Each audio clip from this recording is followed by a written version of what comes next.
नमस्कार दोस्तों, भारतीय संविधान के महत्वपूर्ण प्रश्नों के वीडियो श्रृंखला में आपका सभी का स्वागत है। वीडियो 7 से हम लोग एक नया पाठ शुरू किए हैं। जो संविधान के महत्वपूर्ण अनुच्छेद हैं वो शुरू हुआ है। और जैसे कि आपको मालूम है, संविधान का अनुच्छेद याद करना देखने में लगता है बहुत कठिन, लेकिन अभी बार बार बस आप उसे देख लेते हैं ध्यान से तो ये याद हो जाता है और बहुत ही सरल तरीके से आपको एक नंबर ये देकर चला जाता है। परीक्षा में कम से कम हर परीक्षाओं में 4-5 प्रश्न सिर्फ इसी से पूछ लिए जाते हैं, अनुच्छेद से। तो अगला हम लोग प्रश्न करेंगे, 25 सवाल इसमें करेंगे जो कि बहुत महत्वपूर्ण है। अल्पसंख्यक शब्द का प्रयोग भारत के संविधान के किस अनुच्छेद में किया गया? तो अल्पसंख्यक शब्द का प्रयोग 29 और 30 दोनों में किया गया है। इसका उत्तर होगा 29 और 30। अगला प्रश्न हम लोग देखते हैं, भारतीय संविधान का कौन सा अनुच्छेद अल्पसंख्यक वर्ग के हितों के संरक्षण से संबंधित है? अनुच्छेद 29। अगला प्रश्न हम लोग देखते हैं, इसमें देख लीजिए, 17 है अस्पृश्यता का अंत, 29 है अल्पसंख्यकों से संबंधित है। निम्न में से कौन सा अनुच्छेद संवैधानिक उपचारों का अधिकार प्रदान करता है? अनुच्छेद 32। अनुच्छेद 32 संवैधानिक उपचारों का अधिकार प्रदान करता है। भीमराव अम्बेडकर ने इसे संविधान की आत्मा बोला और इसके तहत 5 प्रकार के रिट जारी किए जाते हैं जो हमारे मौलिक अधिकार को लागू करने के पक्ष में होते हैं। 29 और 30 संबंधित है अल्पसंख्यकों के अधिकार से। अगला प्रश्न हम लोग देखेंगे, भारतीय संविधान में अनुच्छेद 32 में कितने प्रकार के रिट हैं? 5 प्रकार के रिट हैं। अगला प्रश्न है, ये 5 प्रकार के एक बार देख लेते हैं रिट कौन कौन से हैं। बंदी प्रत्यक्षीकरण है, परमादेश है, प्रतिषेध लेख है, अधिकार परीक्षा है, उत्प्रेषण है। बंदी प्रत्यक्षीकरण इस संबंध में है कि कभी भी किसी को अवैध तरीके से बंदी नहीं बनाया जा सकता। परमादेश का मतलब हम आपको आदेश देते हैं। प्रतिषेध लेख होता है कि कोई भी चीज़ जो अवैध है उसको रोकने के लिए प्रोहिबिशन है वो। अधिकार परीक्षा की आपको वारंट हो, आप किस अधिकार से ये काम कर रहे हैं। उत्प्रेषण ये है कि उच्च न्यायालयों के मुकदमों को सुप्रीम कोर्ट अपने पास समझ करके बुलवा लेता है, उसे उत्प्रेषण कहते हैं। अगला देखते हैं, संविधान के किस अनुच्छेद के अंतर्गत पंचायतों के गठन का प्रावधान है? अनुच्छेद 40। बहुत ही महत्वपूर्ण प्रश्न है। संविधान के किस अनुच्छेद के तहत पंचायतों के गठन का प्रावधान है? आगे हम लोग पढ़ेंगे कि पंचायतों का गठन कौन कौन सी समितियाँ ऐसी हैं जो पंचायती राज से संबंधित है। बलवंत मेहता समिति, अशोक मेहता समिति, ये सब संबंधित है पंचायती राज से और हम समझेंगे पंचायती राज के बारे में पढ़ेंगे।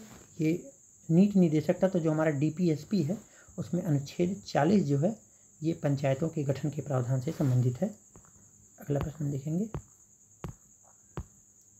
नीति निदेशक तत्व वो है जो संविधान का राज्यों को निर्देश है कि वो शासन तंत्र किस तरीके से लागू करें।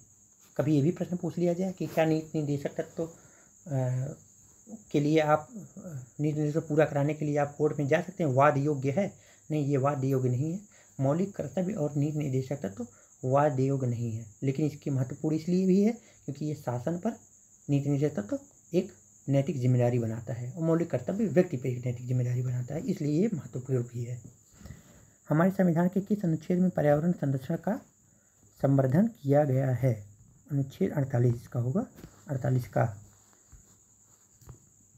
पर्यावरण से संबंधित बात अनुच्छेद 48 का में संबंधित किया गया है, जोड़ा गया है। भारतीय संविधान के किस अनुच्छेद के तहत राज्य को अंतर्राष्ट्रीय शांति एवं सुरक्षा को प्रोत्साहन करने का शक्ति प्रदान किया गया? अनुच्छेद 51 अंतर्राष्ट्रीयता से संबंधित है।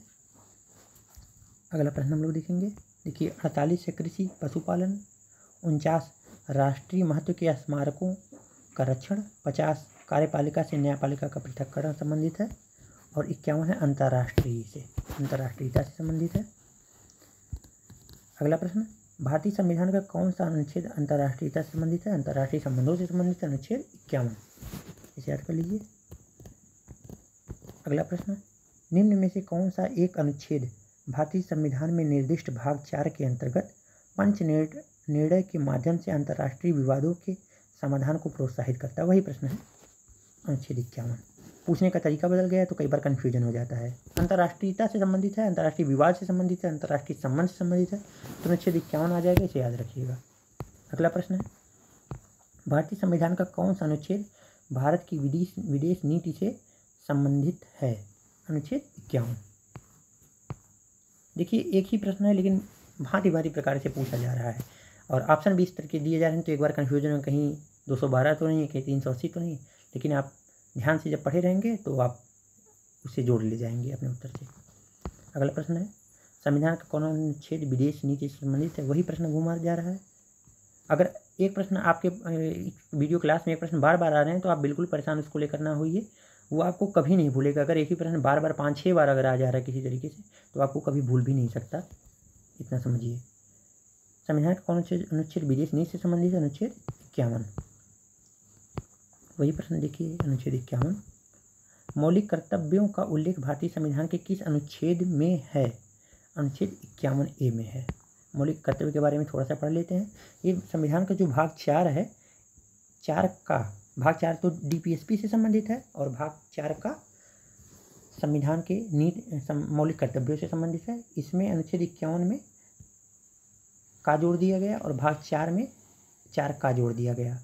और ये जो आया है ये स्वर्ण सिंह समिति की सिफारिश पर आया है 42वें संविधान संशोधन में, जो कि 1976 में हुआ था। 42वें संविधान संशोधन बहुत ही ज़्यादा महत्वपूर्ण संशोधन है। इसमें संविधान में इसके द्वारा बहुत ही संशोधन किया गया। इस संशोधन को लघु संविधान भी कहा जाता है। कई बार ये प्रश्न पूछ ले लघु संविधान किसे कहते हैं, तो 42वें संविधान संशोधन को। संविधान का कौन सा अनुच्छेद मौलिक कर्तव्यों से जुड़ा है? अनुच्छेद 51। हम लोग चर्चा भी किए हैं। अगला प्रश्न है, भारत के राष्ट्रपति की पद ग्रहण करने की तिथि से 5 वर्ष की होती है किंतु वह पुनर्निर्वाचन का पात्र है। यह किस अनुच्छेद में है? यह अनुच्छेद 56 से 57। यानी कि राष्ट्रपति एक बार चुनाव निर्वाचित होने के बाद 5 साल बाद फिर वो चाहे तो चुनाव में भागीदार हो सकता है, पुनः निर्वाचित हो सकता है। अनुच्छेद 56 और 57 में बात कही गई है। अगला प्रश्न, भारत के राष्ट्रपति पर महाभियोग की प्रक्रिया का वर्णन किस अनुच्छेद में है? अनुच्छेद 61 में है।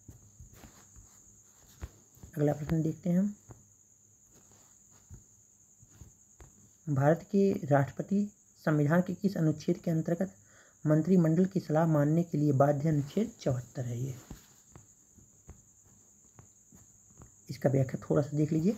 44वें संविधान संशोधन 1978 द्वारा इसमें एक महत्वपूर्ण उपबंध जोड़ा गया जिसके अनुसार राष्ट्रपति मंत्रिमंडल की सलाह को एक बार पुनर्विचार के लिए लौटा सकता है, परंतु पुनर्विचार के बाद सलाह के अनुसार कार्य करने को वो बाध्य हो जाएगा।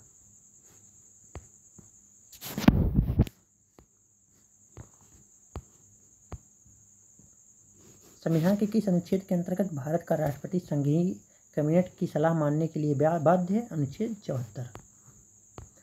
एक बार पुनर्विचार के लिए भेजा जा सकता है राष्ट्रपति के द्वारा। 44वें संविधान संशोधन 1978 के द्वारा ये उपबंध जोड़ा गया कि एक बार भेजा जा सकता है, लेकिन अंततः अगर फिर उसे संसद भेजती है तो उसे अनुमोदित करना पड़ेगा, हस्ताक्षर करना पड़ेगा, वो बाध्य है। भारतीय संविधान के किस अनुच्छेद में राष्ट्रपति को सूचना का अधिकार प्राप्त है? तो ये है अनुच्छेद 78, राष्ट्रपति को सूचना का अधिकार प्राप्त है। महत्वपूर्ण क्वेश्चन है ये। अगला प्रश्न हम लोग देखते हैं, संविधान के किस अनुच्छेद में धन विधेयक संबंधी विशेष प्रक्रिया का वर्णन किया गया है? अनुच्छेद 109। देखिए संविधान के अनुच्छेद 109 में धन विधेयक संबंधी विशेष प्रक्रिया का वर्णन है और धन विधेयक की परिभाषा अनुच्छेद 110 में है। अगला प्रश्न देखते हैं, भारतीय संविधान के किस अनुच्छेद का संबंध वित्त विधेयक से है? वित्त विधेयक से 109। सब महत्वपूर्ण प्रश्न है, बहुत परीक्षाओं में आ चुके हैं ये सारे प्रश्न। धन विधेयक को परिभाषित किया गया है अनुच्छेद 110 में।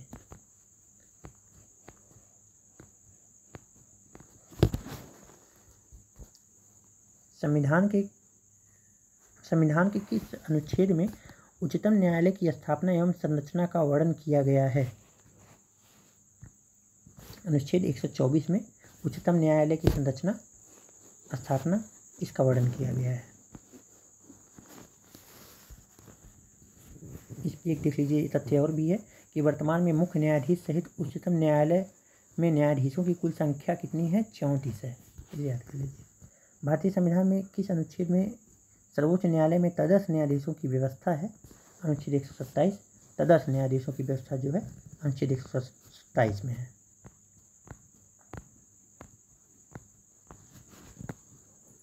अगला प्रश्न है, भारतीय संविधान के किस अनुच्छेद के अंतर्गत सर्वोच्च न्यायालय को अपने निर्णय तथा आदेश के पुनरीक्षण की शक्ति प्राप्त है? अनुच्छेद 137।